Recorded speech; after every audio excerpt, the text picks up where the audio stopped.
कृपा सिंधु भगवान हरि मनुष्य रूप धारण करके गुरु रूप में आए हैं, तो प्रभाव भी उतना ही, एक सीमित, असीम प्रभाव वाले होकर भी एक सीमित प्रभाव दिखाना। और स्वभाव भगवान कभी नहीं त्यागते, लेकिन गुरुदेव त्याग कर देंगे। यदि आप उनकी आज्ञा का पालन नहीं करते, आप मनमानी आचरण करते हो, तो आपको अपने से दूर कर देंगे, निकाल देंगे।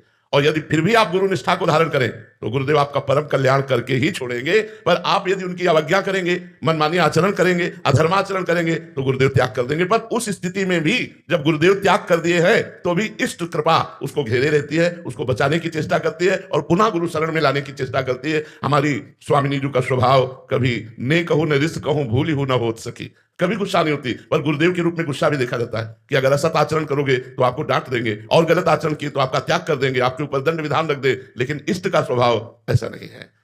सहज स्वभाव पर नवल किशोरी जी को मृदुता, दयालुता, कृपालुता की राशि है। अभेद होते हुए भी अंतर है।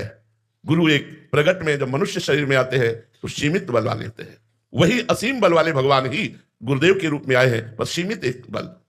और स्वभाव गुरुदेव का जो इष्ट का वो एक ही होते हुए भी अंतर पाया जाएगा। विमुख भये निमिषौ न अकृपा, जब चितये तब वैसे, इष्ट का स्वभाव। लेकिन गुरु अगर आपको दंड दे दिया और आपको निष्कासित कर दिया तो आंख भी नहीं देंगे, दृष्टि भी नहीं देंगे, आप सुधार करो अपना, क्योंकि वो सुधारने के लिए आए हैं, इसलिए दंड विधान भी करेंगे।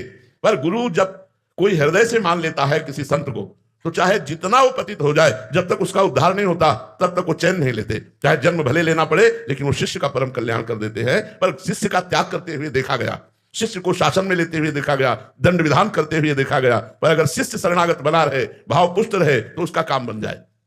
पूज्यपाद उड़िया बाबा की शरीर सेवा में एक शिष्य रहते थे, तो कोई अपराध बन गया, तो बाबा ने पूछा आपसे अपराध बन गया? तो उन्होंने कहा जी महाराज जी। तो कहा 3 वर्ष तक हमें मुंह मत दिखाना, हमारे सामने 3 वर्ष तक मत आना, जाओ।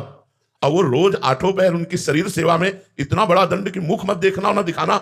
अब तो वो व्याकुल हो गए, पर गुरु आज्ञा चले गए और गंगा किनारे एक झोपड़ी बनाकर भजन करने लगे और रोते। तो गुरु के वियोग में 3 वर्ष में उन्हें ब्रह्म साक्षात्कार हो गया। अब इसे गुस्सा माने या कृपा माने? कृपा। गुरु का वियोग, भोजन भी अच्छा ना लगता, रात दिन ब्रह्म चिंतन, 3 वर्ष में भगवत साक्षात्कार हो गया। और जब भगवत साक्षात्कार हो गया, तब उड़िया बाबा आश्रम जो है, उस आश्रम में आकर के फिर दर्शन किए और गुरु जी से कहा कि जो कई जन्मों में काम नहीं बनता, आपकी क्रोध रूपी कृपा ने 3 वर्ष में वो काम बना दिया। तो यदि गुरु हमें त्याग करता है, गुरु हमें कोई दंड विधान करता है, हम गुरु को ना छोड़ें और उनकी आज्ञा का पालन करें, तो निश्चित गुरु कृपा उसका काम बना देगी। बिना भगवत प्राप्ति कराए गुरु कृपा हटती नहीं है।